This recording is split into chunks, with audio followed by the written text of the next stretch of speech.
জুলাই বিপ্লবের পরে এই প্রশ্নটার জন্য যে আন্দোলন করা লাগবে প্রশ্নই আসে না।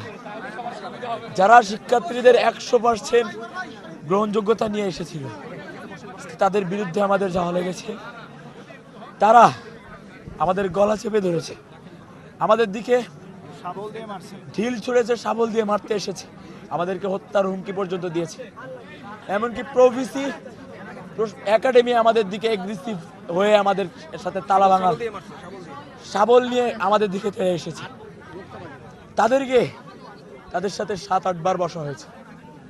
যত প্রসিজিওর আছে অফিসিয়াল আনঅফিসিয়াল সকল প্রসিজিওর আমরা মেনটেন করেছি, এটা আপনারা জানেন খুব ভালো করে।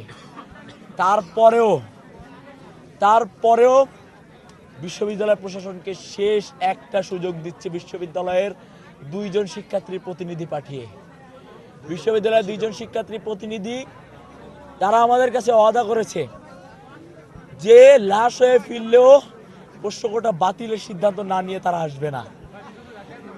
আমি স্পষ্টভাবে বলছি, এখান থেকে লাশ হয়ে গেলেও কেউ যেন আন্দোলন থেকে না সরে দাঁড়ায়।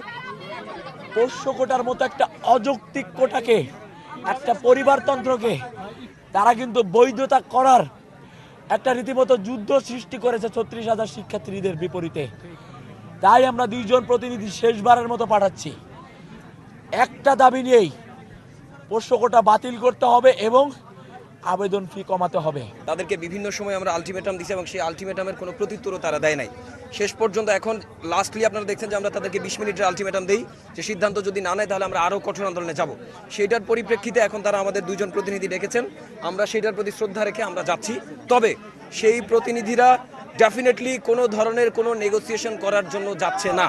তারা যাচ্ছে শুধুমাত্র তাদের যে এজেন্ডা, তাদের যে চাওয়া এতদিন ধরে, শুধুমাত্র সেই চাওয়ার প্রতিফলন যদি ওই ভেতরে না হয় তাহলে যে প্রতিশ্রুতি 36,000 শিক্ষার্থীকে দিয়ে যাচ্ছি ওখানে লাশ হব, কিন্তু ভিন্ন কোনো সিদ্ধান্ত নিয়ে আমরা এখানে আসবো না।